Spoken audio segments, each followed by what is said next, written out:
Oh snap, what's going on, everybody? All right. Yo, and we got Joe tonight. What's going on, Yeah, we got guys? Cigar Joe. He's filling in for Casey. I don't know where he's at, but we're going to bring him on either way. We got a bunch of people in here already in the chat. What's going on, everybody? Hope everyone has having a good week and have a good weekend planned up.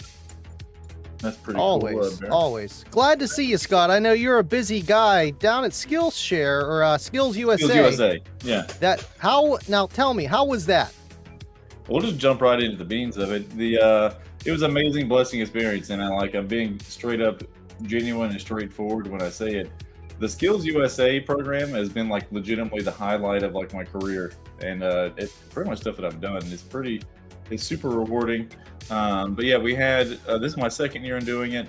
I guess a lot of you guys saw on the Unmasked thing, and I've been pretty vocal about it. I think it was Aaron and John and those guys talking about it last year on the Unmasked show, that they were coming to Atlanta for a Skills USA event, which I had been in Skills USA for construction in high school, and I loved the program. I had a great time with it, and I took and hit up Bill directly. I was like, Bill Frog, like, hey, who do I got to get in contact with to get involved in this? And like, obviously Joe's actually part of it too.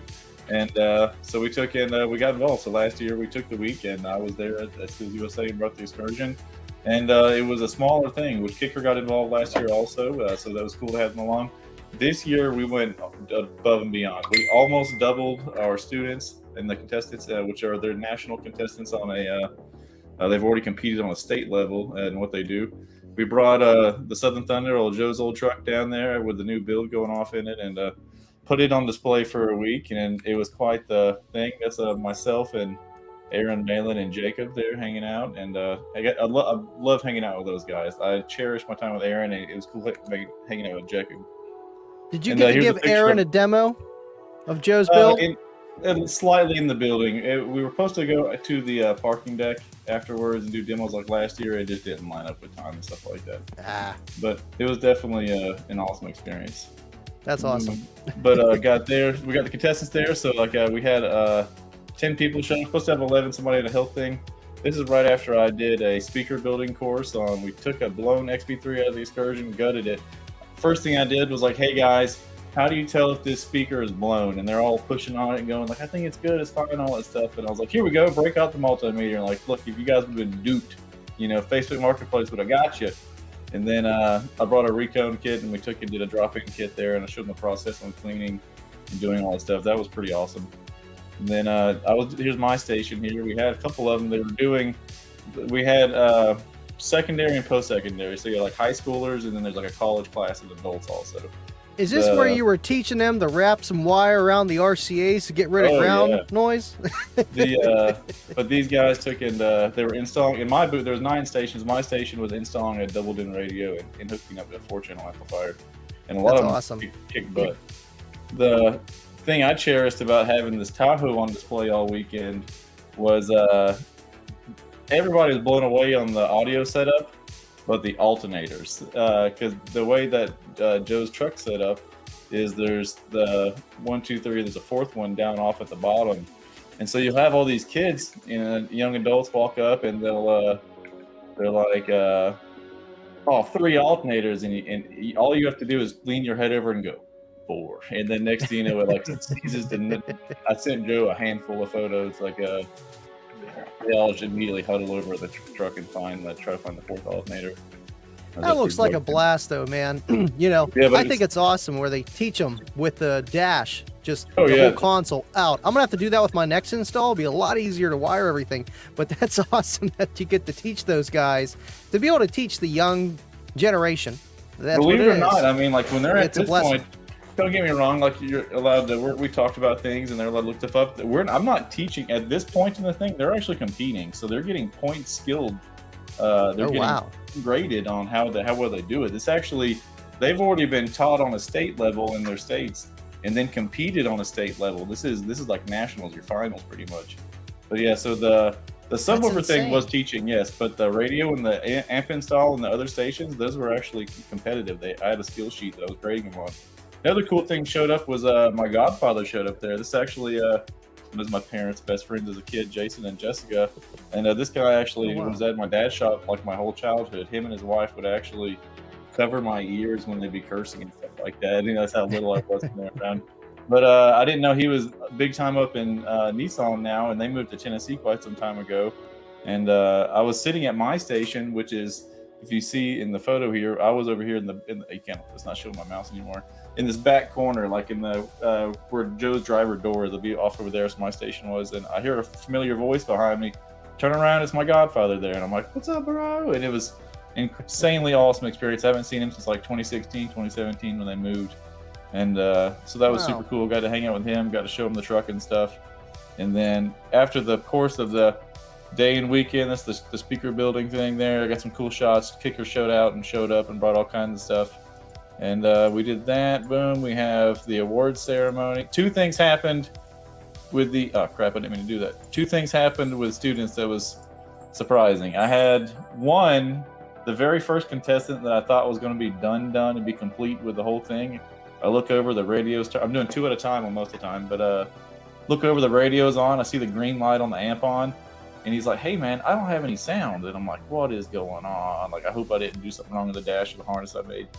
And I'm like, "All right, we'll just go to radio or Bluetooth your phone to it, see if we can get that to it." And he's clicking the buttons up, clicking the button up, and all of a sudden it goes poof, everything turns off. I'm like, "What just happened?" I inspect a little bit further. This is not that situation, but you get what's going on here. So what they had to do is they had to install a double DIN, and then they're taking 9 wire. So they're taking 9 wire from the output where the stock wire would be behind the radio, and they're wiring that to an amplifier to power 4 channels off of it using the stock dash wire. The gentleman wired the output of the radio into the output of the amp. So it was output. I was like, "Bro, you connected an infinite loop of power right there." Like, but so that's crazy. It was fine though. He actually was a high schooler, so he actually wasn't even graded on that part of it, obviously, other than like connections done. Hey, whenever you're wiring stuff, and you're just trying to get it done, it can happen, man. I do get that. Again, that was there to throw him for a loop too. You know what I mean? But the second one, like, okay, so we were installing these radios. This is this image, and I'm doing 2 at a time. Obviously, you're aware when you have young adults, they're not children, but young adults, and they have wire cutters and all that stuff. Things can get out of hand or cut pretty quickly. So we obviously were doing radio installs, and the lower plug on the right, with all the butt connectors cut off there, is the stock plug, and the one in my hand is the aftermarket plug. I heard a large snip all at one time, and the young gentleman took and cut the whole stock plug off, and kind of caused himself a lot of headache because it actually blew the fuse when he did that, because he did it with the ignition on. And then so normally after you'd have the stock plug there with all its slack on it, then these adapter plugs, you're like a foot out of the front of the dash or so, and you can wire, and you got room for days and all that stuff. And then he's trying to wire stuff up in the dash with 9 wire. He did not complete in time, but it was a learning lesson. Exactly, man. And thank God for fuses, but that's, man, I wish I would have learned, something like there. And that's why a lot of them too. They taken he was frustrated, frustrated himself, which I understand. But like, hey man, it's literally a learning lesson. Like, at least it wasn't in a real car, and it wasn't a customer car, it wasn't your car. And then you know from now. Which he actually told me is like, hey, I've done a bunch of radios before. I've never bought a plug. I've always cut it off. I'm like, well, it's a learning lesson. We don't do that. And if somebody wants you to install a radio and they don't buy an aftermarket plug, don't do it. But we did something a little bit different this year, which there was first, second, and third prize, which there's 2 of those, like I said, secondary and post-secondary, which Kicker donated stuff and Snap-on. But we had a bunch of donation stuff from manufacturers. And last year we kind of split it up to first, second, and third. There was not as much stuff. This year we just did a raffle off numbers, and like literally every single person that competed got something that was pretty nice as far as free stuff, not including if they were first, second, and third and finishing, which was sick. And then that's the booth packed up. And then that's the finals. We're here at this is on the rows here on the backside is where if you're somebody that'll be handing awards out, which I got the hand award on my first time. I think you might, if you look on the skills video, I was gonna post it, but I was so freaking nervous. I was freaking so nervous. I'm like, because I'm putting this thing on this person's face, and it doesn't have a lot of slack in it. It's like actually a somewhat heavy, big red round metal badge, and I'm like, don't smack this kid in the face, please don't, But it was great, awesome experience. 15,000 people were in there. Everything was full except for like the private box seats. It was pretty impressive. No pressure. I mean, there's how many people there in a stadium? Yeah, exactly. No, it was awesome though. It was cool to get to take and to have that experience again. It continues to teach me stuff, and it's been so far the most rewarding thing I've been a part of. And look, again, I didn't mean to ramble on for what is it now, 13 minutes on, but it's a sick experience. I thoroughly enjoyed it, and look forward to doing it for the future, man. It's sick. Hopefully, we get the industry more involved. We need more and more brands to do it. You know, I have a random question about the 9-wire and how that guy rewired it, because I originally did that with my Eclipse, and I blame that for the reason why it caught on fire one day. You know, just the whole dash harness wire. How much power can you put through stock wire? Like with an added amplifier? It's the thing is though, you're not carrying a lot of amperage through it. So like honestly, in your stock wiring, dude, we've done 100+ watts and it's fine, man. Like you're not gonna power subs off of it, but your mids and highs, 100+ watts, you're fine on. You're fine on the stock wiring. The thing about it is when you start doing big power and clipping and stuff like that, or if you're doing an array of pro drivers. Right, yeah, you got to just make your own runs. No, I just, my car just, the only time it ever caught on fire and the only time it ever will, knock on wood here, I had it set up like that, and I had a Infinity, 1200 watt 4-channel, 175 RMS by 4 and 125 by 4 at 4 ohms. And I think just over time, it heated up the wire a little bit too much. But again, it was mids and highs. How much current could it be? But the thing ever I think since then, I just rerun it all. The fuse on the crapping amp kits, I think it could be a poor connection that just gets hot. You know what I mean? Or like a point of resistance. Right. Yeah, I know. What do you think would be better for less heat in a connection? Because I usually do heat shrink, twist the wires together. Do you think butt connectors are king in that kind of situation for better I've never had a problem with butt connectors. I like the solder shield ones equally. What do you think, Joe? Solder is best if you want less heat connection. Just solder the entire wire around itself? Because I've seen some crazy stuff they got where, it's like almost like a heat shrink and solder and butt connector all in one. Those are good. They work pretty good. I use those. Yeah, they're called the solder shield ones. They're good. Yeah. Just stay away from like you'll see, obviously, there's like two of the same thing that's like the same style. One's cheaper than the other one. I have not had good luck with the cheap ones. They just kind of like melt. But if you buy the nicer ones, but it's like 350 pieces for $35 or whatever. You know what I mean? Ooh, it's not, that ain't bad at all. Yeah, it's not bad. Yeah, it's they definitely work good. Yeah. I'll have to order some. I seen them not that long ago, and I'm like, yeah, I'm kind of done with just twisting wires and electric tape and heat shrink, or and like butt connectors. You got to get them just right, Sure. I mean, if you can do a quick test, that'll be okay. But then you got to do it correct.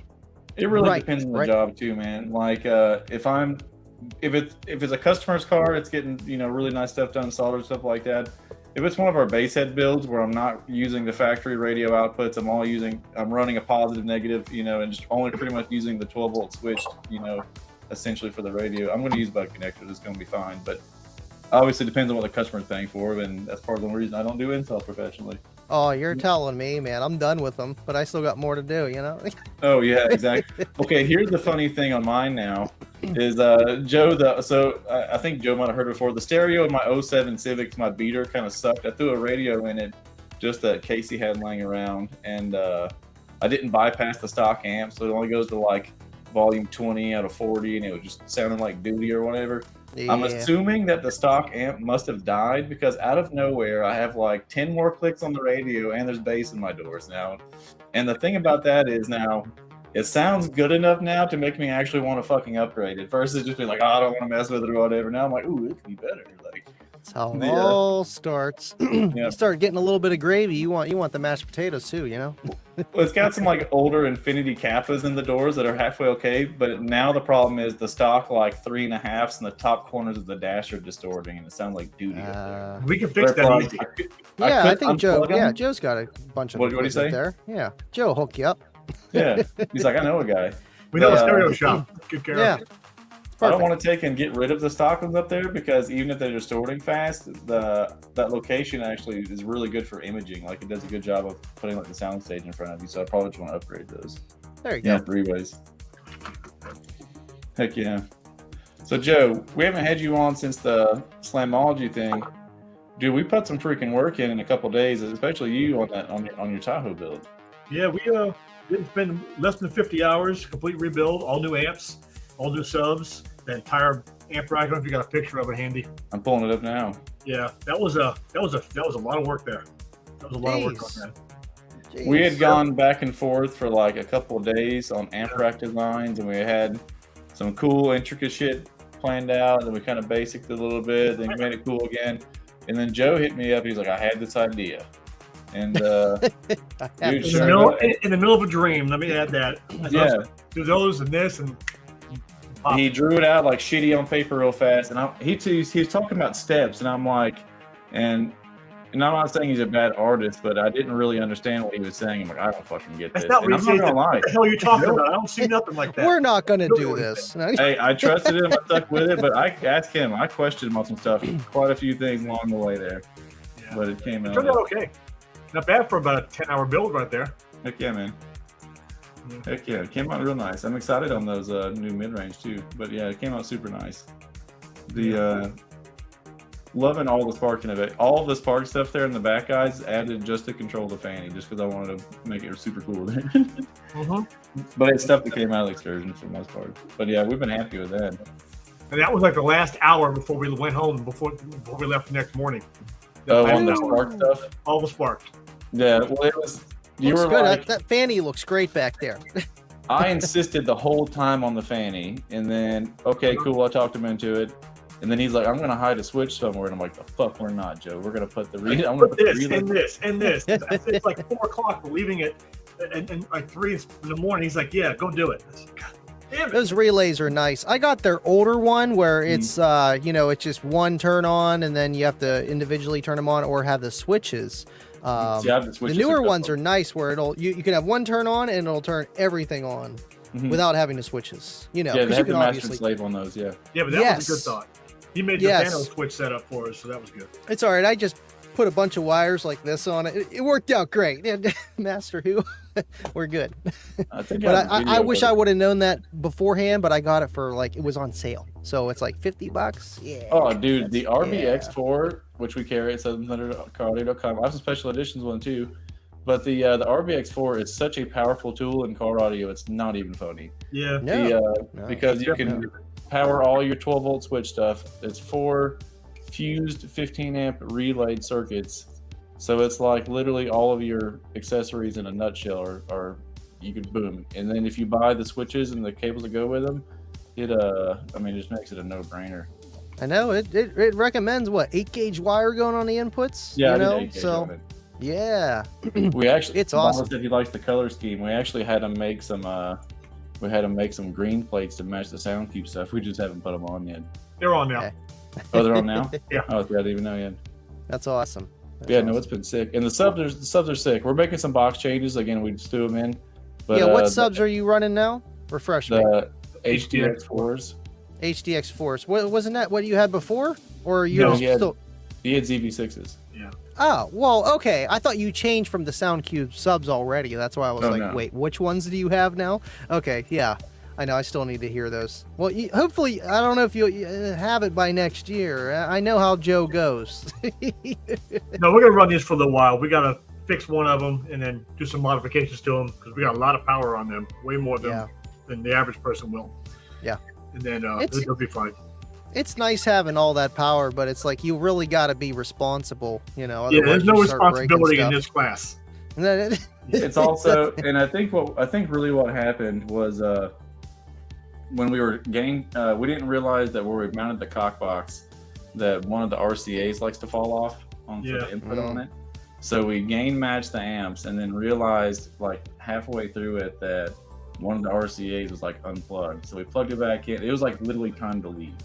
So it's like, we'll just baseline it when we're there. But it was playing good and they seemed to be in sync. So it's something we didn't go back and check. So there's probably half the amps that were like balls on it compared to the other ones, or at least 10 volts plus more than the other Jeez. ones. But hey, I mean, I gave demos. I mean, we still gave demos for a Saturday. It was pretty solid. Yeah. We're still playing on Sunday just fine, about half throttle.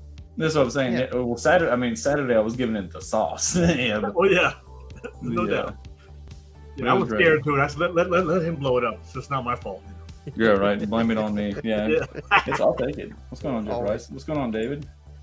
So where is Mr. Casey tonight? Is he at the movies again? I haven't. I messaged him earlier. We were talking, sending funny memes back and forth, and he hasn't read it yet. So I'm assuming he's busy.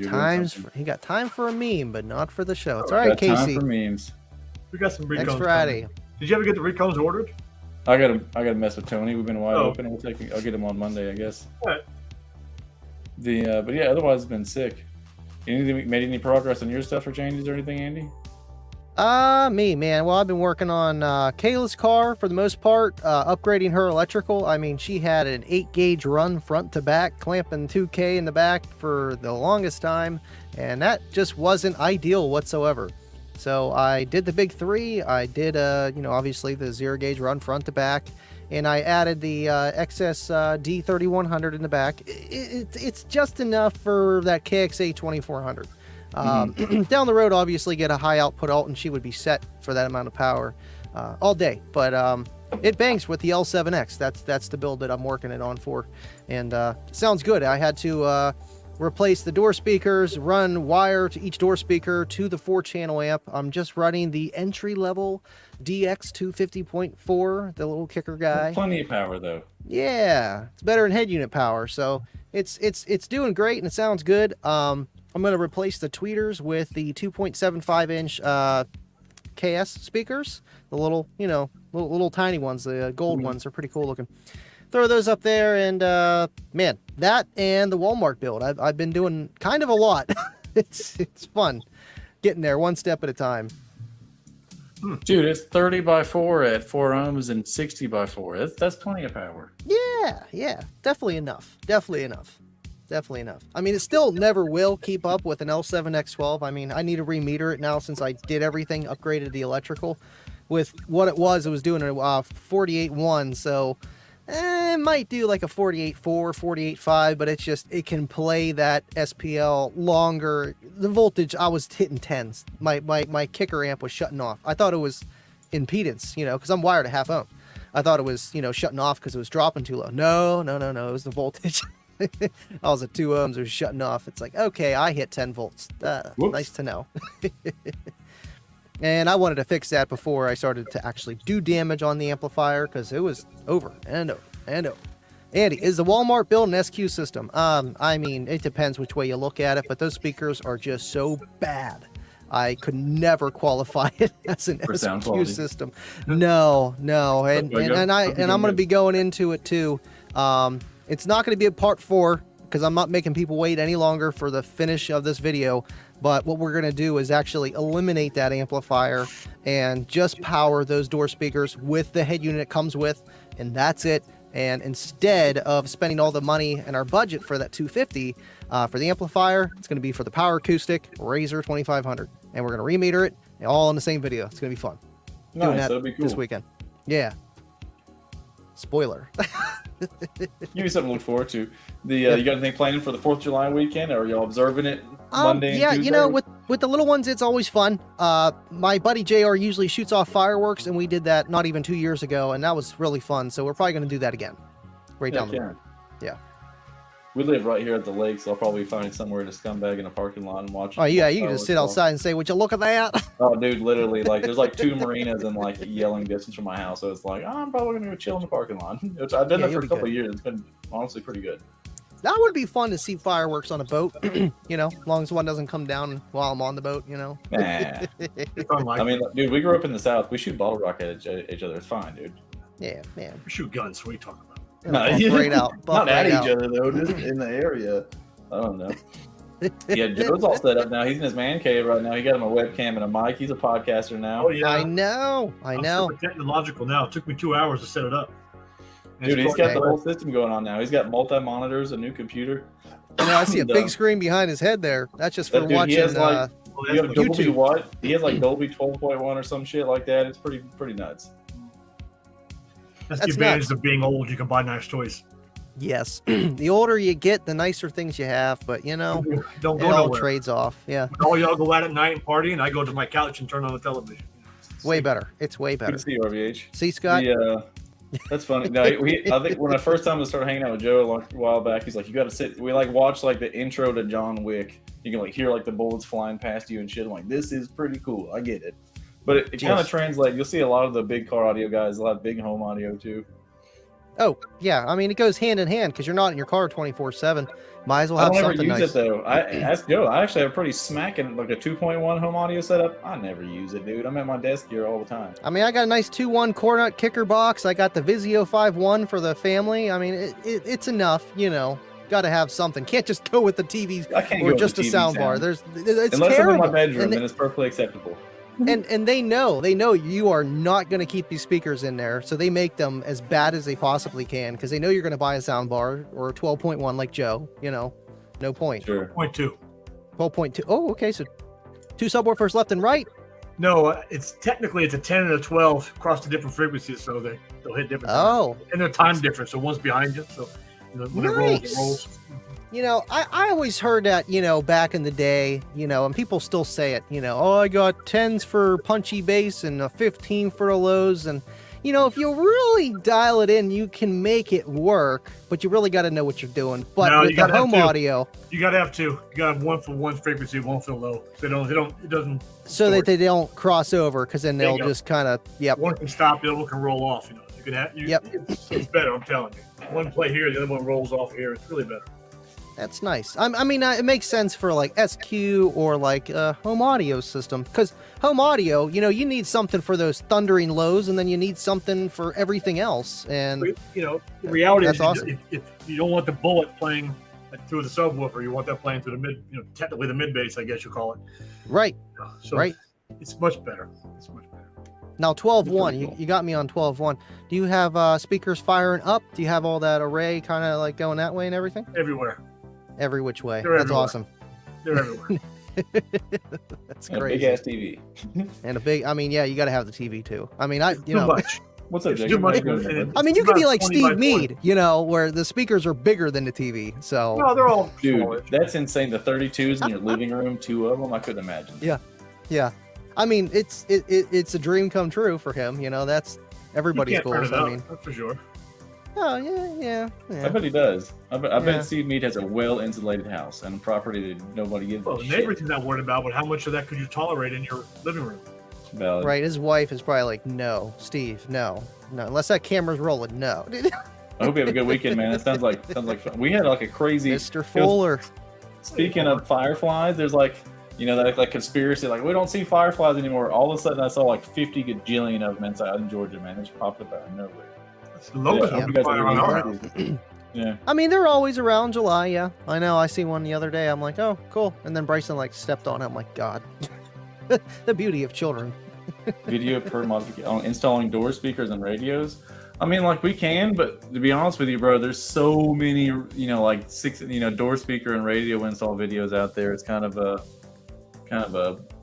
well covered topic on that, and there's so many variables on vehicles, on door panel disassembly, and I would, if you're gonna do it for that specific vehicle. If you Google it and you don't find anything, then you can do it because there are just so many, like you're saying, there are so many DIY or install videos for, you know, installing stuff, but for the car specific.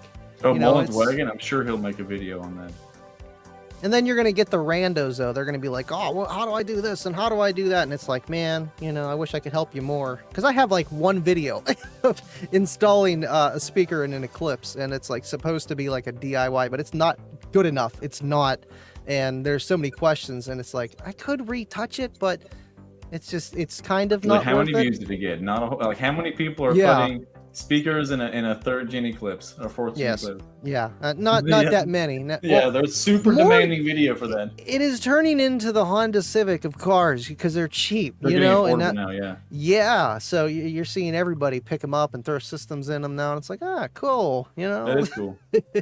Yeah, it's one of those things. Even today, if I'm doing it, unless it's just like a vehicle, I'm super familiar with the chassis. I'm gonna straight up look at like, you know, and it's never, you don't even have to do like speaker install, by the way, guys. I'll look up like 2012 Dodge Ram door panel removal, some crap like that. Because once you got the panel off, the speaker and stuff, it's pretty universal. You know what I mean? Like, yeah, especially if you have the pigtails and you're doing stock wiring, something like that. It's always the panels, and there's always that like secret screw that is behind something, and you have no idea, and then you rip it off, and then it doesn't go back together the second time. I know that. That's another reason, like Joe and I really didn't build installs into our business plan, man, is there's so many variables on vehicles and OEM integration now. And like, yeah, if you brought me and Joe a Tahoe or a Silverado or anything like that, that's, you know, older, or F-150, well, smack out of install on that, dude, I would be delicately crapping my pants, like puckering my butthole in Audi door panel removal. Because, I mean, imagine having to go to the dealership and buy a 20-pack of clips that are probably $100 for a bag or something like that. You didn't factor in your install when you buy clips, or something doesn't seat correctly after you put it back together or something. Yep. I mean, it can't be as bad as a 20-year-old Geo Metro. You know, you're putting a clip back in and the whole thing just shatters because it's just old plastic. So you don't have that problem, but quite the opposite. Got to be perfect. Yeah, we need to have Mullen on again here soon. If he would actually make some content on the Malibu wagon, that'd be cool. Oh, yeah. Hey, those big builds take a long time when you're by yourself. I'm happy I got friends that help me. Oh, I have a race car in the garage. It's like a 7 or 8 year project now. I'm fully familiar. And it's sitting on batteries. Yeah, what's going on with that Civic, Scott? Come on, man. It's sitting on. I sold the wheels off of it. I have other wheels to go back on it, but I put it on lead acid batteries. I had in my garage, and just car's sitting on that right now. Nice. Yeah, it's nice. All right. I mean, at least you're getting something out of those lead acids for once. Oh, yeah. They were completely dead anyway. No, so I've got to take I'm going to do it. I would not have bought the hatchback if I would have known that the Taurus was going to fall in my lap. So I'm going to turn and burn on the hatchback. I'm going to throw it together and not do all the mods I was planning, but I'm going to put all the parts that I bought on it, do the CRX for any conversion, have the able parts, and then I'm going to do a quick single stage paint job, unload that fucker. And then I need to do a motor mount on the show so I can actually drive it and fix the AC line that got a crack in it. And then it's drivable. I'm sure you found that out as soon as you turn the AC on. You're like, oh, where'd it go? Well, that's one thing that makes me feel I'm getting old. I even had like an epiphany the other day driving to work. There was a like 2002 Toyota MRS or the MR2, whatever it is, like the Spider sitting in the parking lot. MR2, Yeah, and like it was like a closed down barbecue parking lot. And I passed it, had weeds past the door and all that stuff. And I'm like, oh man, that's a cool MR2. I wonder what it would take to get running. And then I had a brain fart. That's a 20-something-year-old car, and it's pretty much abandoned. And then I had the thought that barn cars are never going to be gone. They just turn into newer vehicles, and all of those old abandoned vehicles and barnyard cars all got parked because they had some bullshit wrong with them and they're an old piece of shit. And then they just get into the newer and stuff. But right, there's a reason why they put it in the barn to begin with, you know. Oh yeah, old piece of shit. Then it gets desirable later. Scott, check your phone. Oh yeah, I can do that. Boom, boom, boom. But yeah, let's see real quick. That's awesome though. You know, we missed you here, Scott. You know, I'm glad you're back, but you're a busy guy, and we're all busy. And I mean, it's Friday, man. It's Friday. Oh yeah, and it's a good weekend too. We actually might have some more people popping in, but yeah, it's one of those things, and I didn't realize it was going to be an extremely 4-hour long event. And we took in the skills thing. There's like 80 something jobs or something like that, and I think we're like 170 out of 180. So the award ceremony was like a 4-hour thing. Wow! And then afterwards we ended up going to dinner with. The crowd was huge. It was too big for me to be there. I never knew it was a competition. I thought it was like an expo, not an expo, but like a learning kind of thing. You know, that's it. Like, you guys are here to have fun, learn how to do this stuff. I didn't know it was a competition. That is freaking awesome. And don't get me wrong, like I said, I did the speaker building course and stuff like that. That was just really on the knowledge side, but right, but still, they're compete though. Yeah, they're competing. Yeah, everyone wants sides for their stake. You know, that's a good side. And there's a whole subculture to that. So when you come from a state, you get like a button from your state, like a pin, and then like you have all these kids from all over the world that are in there, like they're like trading and trying to collect them all on the pins, and they want one from every state, and they're horse trading cokes and sodas and shit for each other to get the pin from another person's state. I can't. And by the time the award ceremony comes around, they got like decked out metal freaking lanyards and stuff like that. So it's neat to see them do stuff like that. Gotta catch them all, right? Oh yeah. What's going on, Brian? Right. Actually, Andy, somebody had asked me to ask you if you tied a rubber band to your cookie on your box to keep it in the port. Oh no, that's just compression levitation. I guess you could call it that. Just it's held in by the air pulling it back in. It's nuts. It helps with the amp kind of sitting there too now. Before it was like fighting it. It's like, go back in there. No, stay there. It would just kick it right out. Yeah, I guess if you just play the right frequency, and it helps that it's round and you have the arrow port. So I know, it's literally 12 inches too. It's perfect, just to go right on the outside, not too small, doesn't get sucked in, because it can get sucked in. What frequency did you play to hold it there?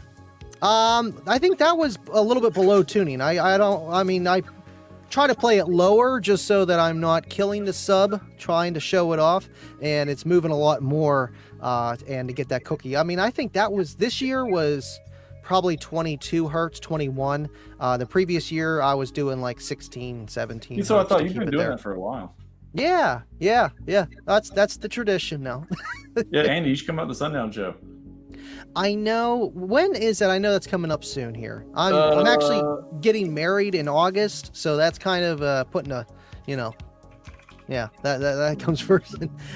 Running out of money, but we're managing, Boom, yeah, this guy popped Oh, look at this guy. He looks familiar. Is that the guy that runs down for sound? No, I'm just kidding. No, What's going on, Jacob? My brother, Heck yeah. Hey, it's good to see you, man. I'm about to say, you're probably going to get a cigar, too. What do you got? This is the Cuban you got me. Good choice. Blueberry. For all you non-smokers, you're missing out the good stuff. All right, Jacob, there's something that I have to tell you now, too. So you guys... I don't think I ever shared this story with you whatsoever. That when we first sat down and we started talking, and we went and had dinner at that Mexican restaurant, stuff like that. We had a good time. And you guys were like, hey, let's go to the cigar lounge afterwards. I'm like, okay, cool. Yeah, we both did. So at that point in time, by the way, I knew zero about cigars. I got to the car with Joe, and I was like, Joe, I need a crash course on cigars from here to this freaking cigar bar right freaking now. And now I thoroughly enjoy it too. But yeah, it's one of those things. But yeah, to that time, no experience with cigars whatsoever. Nice. I've had like 2 in my life, when I used to smoke cigarettes and stuff. Yeah, and they're like, oh, you're not supposed to inhale that, right? I'm like, what do you mean? Good luck. Yeah. That's awesome, though. But yeah, August 19th, I'm getting married. Go ahead, man. Go ahead. Oh, shit. Congratulations. Yeah, I'll just say I'm getting married on the 27th of August, so yeah, that's not going to work. She'll kill me. She'll kill me. She's like, no, not no. Friend, I was just hanging out with my friend Simon. We were friends before I started Sundown. Oh, wow. And together at a warehouse that distributed really like house keys and car keys while I was starting Sundown Audio at first. That's pretty awesome. It looks like you guys had the sorry, you're breaking up right now. Yeah. Oh, yeah, my Wi-Fi probably sucks. Went back, there's nothing I can do about it. It's not bad. It goes in and out. But yeah, I was going to say, it looks like you guys had the eventful day today. You guys went shooting earlier today. Yeah, that was the first time I got to shoot the gun that Joe gave me. He was like, hey, Joe, I'm gonna call him out right now. He was like, it took him long enough to shoot that bad boy. He's like, finally he did it. I know. I thought about it all the time, and I was like, I need to go shoot that thing. Heck yeah. I'll pull as long as you had fun, that's all that matters. Boom, boom, boom. It was great. Yeah, I let Joseph shoot it first. Yeah, boom, boom, boom. I think Mr. Fuller's using that Scar internet. I think that's his provider. Oh, wow. You got to switch that up there, man.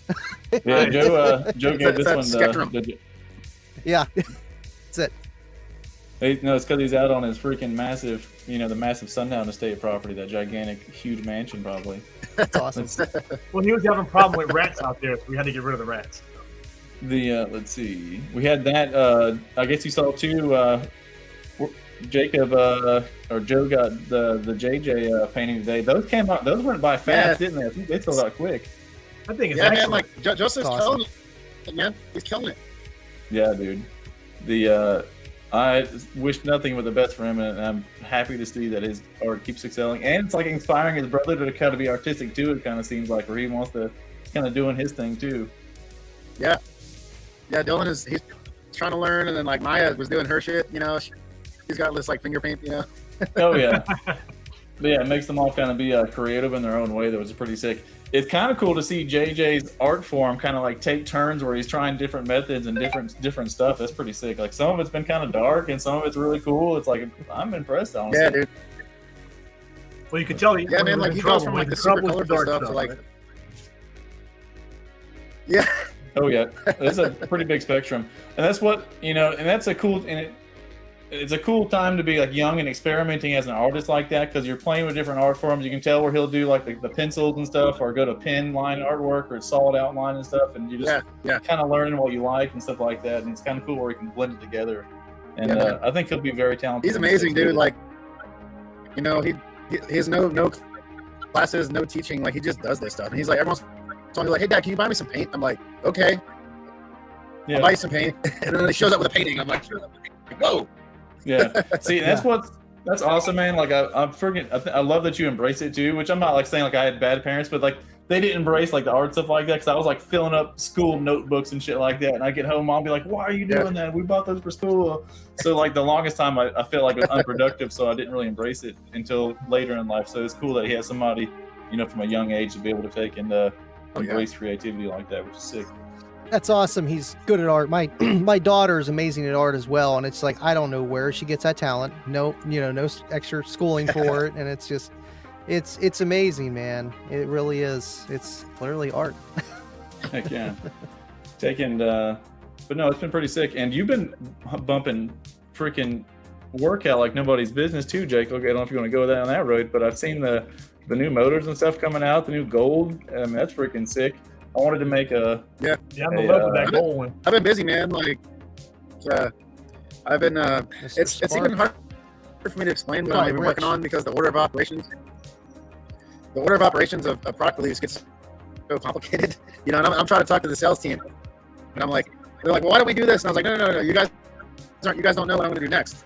They're like, no, we don't. And I'm like, oh hell, okay, all right, hang on. So I was like, I want to do these 4 products, and I was like, but I have to do this one first, because if I don't do this one, then that one doesn't make sense, and if I don't do that one, then that one doesn't make sense, and if I don't do that one, then that one doesn't make sense. Oh yeah, well, you're saying, well, we don't have to dig too deep into it, but like like the new frame's going to start out on the big one. It kind of translates the stuff down. So I mean, like, you see those features move into the different subs. Yeah. Like you see the Z8, like that style of the frame is going to end up scaling up. It'll be the version 2 Sundown platform. That'd be pretty sick.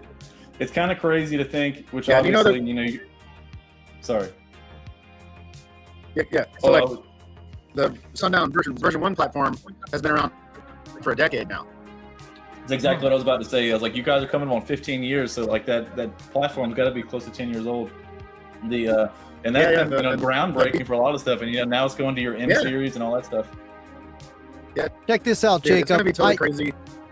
I ran into this guy at Sheetz, just random basehead, 18 years old, and he's got your Sundown XV2s in his car on an 8K full bridge amplifier. But this guy's 18 years old. 18. Wow. And built the box himself, got the design from somebody, but obviously down for sound, got the JP signatures, but Sundown just randomly out in the field. It was awesome, man. Man, when I was 18, I had like Optimus Pro Series. Oh wow. I was 18. I did some side. How do we go this back? I'm like, we got the owner of Sundown here. I ran into a guy that had Sundown. He was banging. I'm like, all right, let's see what this guy got. And had to show it up here tonight.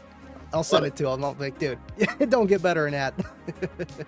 I think the first time I put in 18 was like a preloaded JL, like 4th order bandpass box, like a plexi window on it. And I thought I was doing it at the time, which we already had like the 410s that broke my back planes in motion, but I thought I was killing it with that single 10. And it was like a week and a half I was playing it, and like the surround just turned to dust and just like fell off the front of the sub one day. I was like, it's going to like show my buddy, and I looked back at the box because it sounded funny, and like the whole surround was sitting at the bottom of like a little gap in the 4th order area or whatever. But take me back on that one. Back when Joe did it, that was like, Joe, what'd you do at 18-year-old speakers? Did you when I was 18, it was still MTX and was still popular. Kicker was still popular. By the time I was 20, it was Fultron was becoming popular at the time. That was one of the first early setups. I remember my dad had a 95 Pathfinder with 2 Cerwin-Vega Stroker 12s, and had like I don't know what model amp it was, but it was a Fultron amp per stroker. They were pretty good. Then they faded out, and then the strokers came in, and things started getting better. trying to think what I had when I was 18. I think I still had the dual band passes, I believe, at the time. You know, the plexi light up ones at 18. So I wasn't that loud. Mr. Fuller, what did you have at 18? That's what you were just saying a minute ago. He had the. Oh, I didn't catch it. Sorry, doing too much. No, you're fine. It's kind of crazy though, man. What do you think? The thing in that 15 years of Sundown being a company, how much the industry, and I don't want to like stroke you too hard on it, but the industry has changed, especially when it comes to like the large excursion drivers and stuff like that. There's no comparison to what we were seeing in 20 years ago, 2003. At 3 inches peak to peak was just unheard of. Am I incorrect to say that or no? And now it's like if you don't have the entry level. That's what inspired me. That's what inspired me. Like when I was in college, like T Sounds, a Dire Audio, JL Audio, W7. Man, that internet. Up until I did. Can't blame StreamYard on that one. Now you're clear again. One second. I'm gonna go reboot my stuff, and I'll be right back. All right, cool. Reboot it. We'll be here. Let's pull him out for a second. Boom. Yeah. No, it's kind of crazy thinking what's to change though, man. Like, don't want to make an old joke on joke. I just did again, but like, yeah, even his time, how much it changed our time, even Andy. Like, it's insane to think about. I remember thinking like the MTX 9500 or the Rockford T2 or like the TC Sounds, the Lightning Audio Storm drivers, and like, they're around that 3 inch peak to peak mark. Or this W7 came out, and there's some serious flex, and that was just unheard of at the time. Well, I remember about 1990, guy had 8 punch somethings on a punch 800 and a 280Z, and that thing I thought was the loudest thing on the planet at the time. And at the time, it was pretty loud. Looking back on it now, it was probably a 145, 149. It was a small square box in the back of his 280Z, probably not big enough for anything. But compared to what we have today, you could probably get more output out of 212s in today's world. As a child, I remember my dad's shop, the Auto Addictions build was a S10 extended cab. It was 2 Lightning Audio Storm 15s in it, and a no wall setup. The class they were in was below the glass, so it had to be below the glass. It was forward facing sub, driver side slot forward. They had 4 Rockford T4000s in the bed of the truck. Wow. And 2 battery banks, 1 row of AGM in the front, 1 row of AGMs in the back.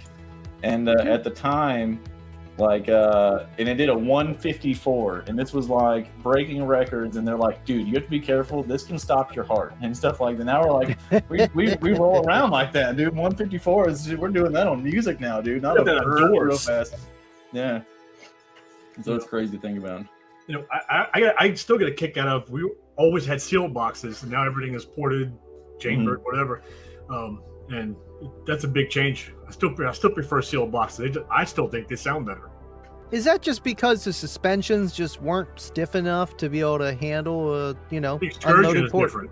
They were just short excursion subs, smaller coils. Yeah, well, I think what Andy's saying is they're a lot more sensitive drivers, so like they would it probably would help to be in a sealed enclosure. They drop bottom and bottom out. Yeah, the woofer test.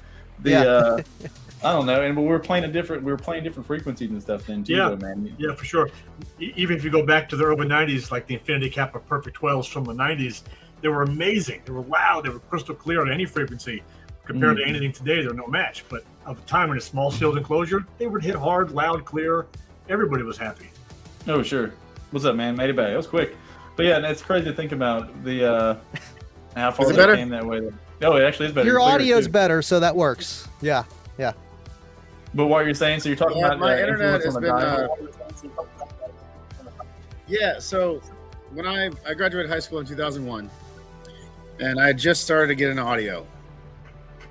And when I went to college, I ended up rooming with Nick Lemons from Stereo Integrity, and we inspired by a Dire Audio TC JLW7. Am I still good? Yeah, you're fine. Yeah. Kind of choppy, but it's not bad. That was called the X-Max Wars. It was the X-Max Wars. That's what we called that era. And that was great. And then they just stopped. And they did nothing. for like the next 5 years, 5 to 10 years. Sure. I feel like it was like So then 03, I started 04, someone- 05. Yeah. And then I started Sundown in 06. Took a while to get going. But as soon as I got the money to like make my frames in 2012, I was like, boom, X-Max Wars reignited, man. Let's do this. It did, yeah, reignite. My favorite sub of that time period was the TC Sounds, the 3 horsepower, but the Lightning Audio Storm X series. At the time, that just did it for me. But now you find out it's like a dated, antiquated frame and like poor spider landing and stuff like that. It's kind of just crazy to see what we get accustomed to now with like tooled frames from you and stuff like that. Kind of spoils you on older stuff or antiquated frames. Lightning Audio for the win. And by the way, what's up, Casey? What's up, boys? Completely lost track of time. I've been doing Nightmare Dungeons and Diablo. Sorry, Casey. You are Sorry, so I'm late, cool. boys. You are allowed to be late. What's going on, Jacob? Good to see you here. Diablo too, if I recall. I could be wrong. Joe, Andy, Scott, it's good to see you guys.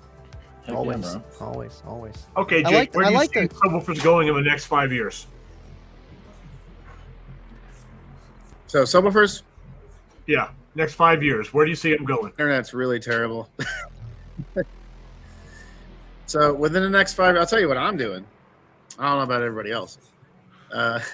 So within the next 5 years, I'm going to have a subwoofer that'll do 6 inches peak-to-peak linear and 8 inches peak-to-peak X-Mac. Jesus. Good lord. He's like, we are that's- not bottoming out shit. No more. They ain't happening.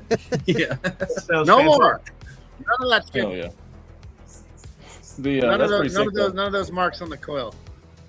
Hey, but Yeah. no, and again, that wasn't me taking a thing out whatsoever. That's been a fantastic learning lesson that's what it's from, because it's not even just that frame or just that subwoofer that someone's like, oh, this happened, why did it do this? And you're like, well, actually, see, here's the telltale sign there of that didn't happen out of the box and stuff like that. So, like, that Yeah. learning lesson was actually fantastic. It's like being able to pick apart something and be like, hey, this actually happened here. So this wasn't we fucked up Yeah. warranty, you know what I mean? Yeah.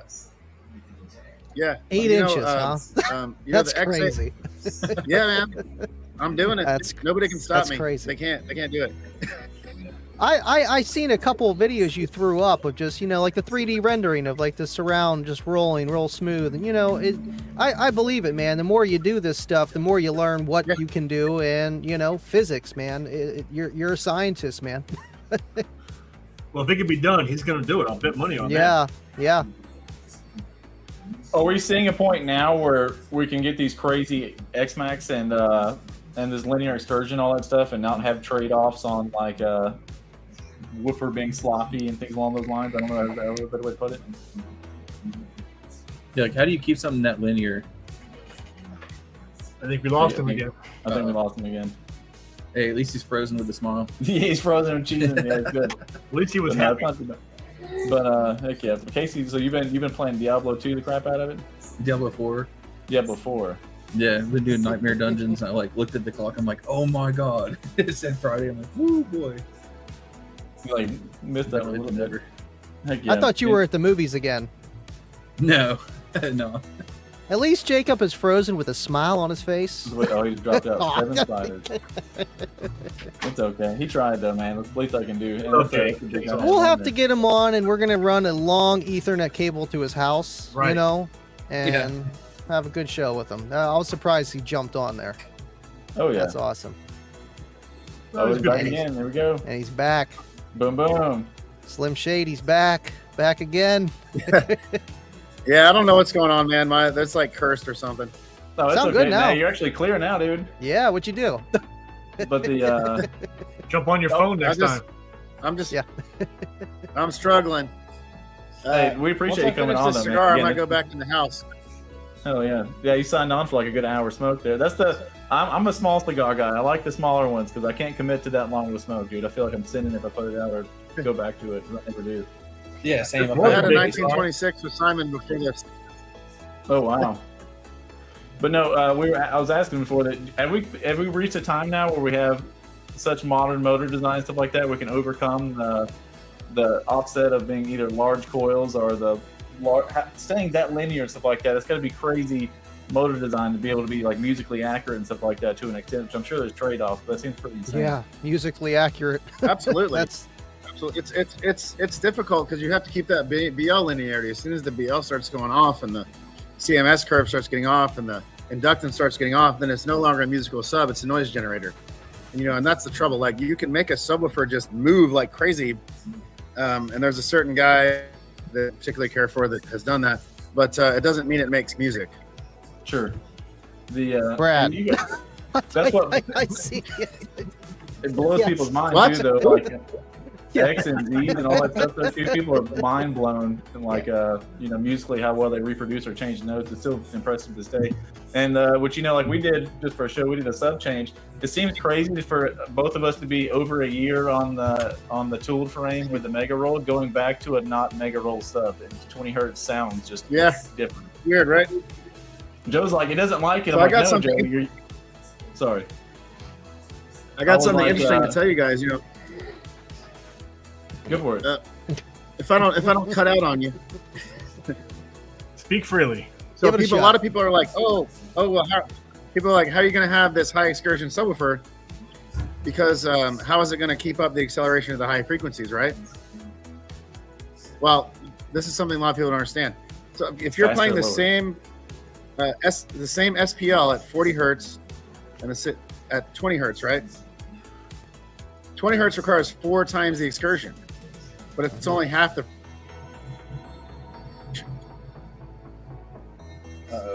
Right, No, half that's the excursion for double the frequency. What he's saying I is the get what sub you're we're moving saying. twice Yeah. as fast at 20 as 40.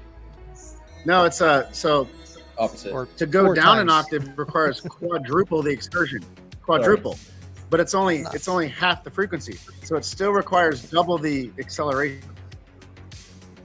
That's the crazy thing about Wow. and we were saying So, about so people the are like, oh, excursion- transient response. I don't know nothing about Right, that so it'll still accurately Yeah. do it because it doesn't have to move as far, and it stays in that BL window, correct? Or something like that? We're talking about keeping the Yeah, it's BL like basically the translation coil in the lower gap. frequency is actually more challenging for acceleration. Right, because it has to go further to, yep. because it's taking Yep. that much coil out of the Yeah, gap. Am I correct? it's literally 4 times. Yeah, it's 4 times the stroke to drop an octave for the same SPL. That's nuts. well, yes, for the same SPL, yes, Makes that sense. that makes sense. Yeah. That makes sense. So so 120 dB at 20 hertz versus 120 dB at 40 hertz. It's quadruple the excursion at 20. So the acceleration is actually double at 20. And people would think that the acceleration would be higher at 40 because it's a higher frequency, but it's not. Wow, so it actually goes faster when it goes slower. Yeah. Or it goes to a lower. Yeah, the acceleration, yeah. The acceleration. That's So what nuts. frequency is the best to cool off woofers? Yes. You saying what uh, frequency is the best to cool off your woofer? Get all that stroke, man. No, he was asking, what do you think? would be the Yeah, best one to he use? was asking what number. Yeah. I just said yes. What frequency would be the best to cool off my woofers? That's a good question. Oh, your woofers, Any woofers. generally you're going to get the most movement out of a woofer, or you're going to get the most movement with the least power around the FS and the FS of the system. So you'll have to find did I cut out? No, it's fine. Just a You have little to bit, You'll find have to You're find good. find where the impedance is the highest in your system and kind of play it there. So it's going to be moving with the least power. Makes sense. Yeah. So when it goes to a sub 2, another thing I was thinking, does it change? How does the subwoofer look? Let's say you're doing a 20 hertz sine wave to it, and then you swap to a 40 instantly. How does the subwoofer react like a load on the subwoofer of it saying I need to change very quickly? Does it take in obviously your impedance and stuff like that changes, but is it hard on a driver to change impedance? Change frequencies really fast, or is it obviously it takes a efficient driver to do it accurately? The only thing that resists the change in that is inductance. So inductance is the electrical. resistance to the change in current. Oh wow. So technically what most people define as transient response is completely determined by inductance. The more you know. But Yeah, cool. I jumped in at a great time. That's a deep rabbit hole right there, Yeah, it man. is. Jacob, we got to have you on one of these weeks. Yeah, Full uh, episode. It'll be fun. Not 15 minutes. full episode. 90 minutes. Exactly. And that's what Andy's actually trying to do is wrap us up because he actually has an after show. But I'd love to have you back and have you for like a more in-depth show. And I don't want to beat the horse and ask the same questions you've been asked on podcasts 50 billion times. But yeah, we'd definitely love to have you back and Joe and I and Casey and stuff. Oh yeah. But yeah, maybe I'll have decent internet that day. Yeah, we'll give you some rabbit ears. Yeah. Joe says he's gonna come run an RJ45 cable outside. Yeah. So my internet used to be good when I moved into this house, and it's progressively gotten shittier. I don't know what's going on. Damn. They're doing it to us. They want you to buy a new router yourself. That's mine. Does the same shit. They're like, well, you can upgrade you to this, and you're like, well, no, mine worked great for a long time, and it just kind of stopped. But cool. Okay, we're gonna wrap this thing up though, guys. And dude, Jake, thanks for dropping in. Casey, I'm glad you hopped in, buddy. The Rolling Thunder episode 31, and I appreciate everyone. Have a fantastic 4th of July weekend. I hope you guys enjoy it, and be safe. No drinking and driving, none of that stuff. And make a good weekend. Absolutely, Thanks man. for coming on, Jake.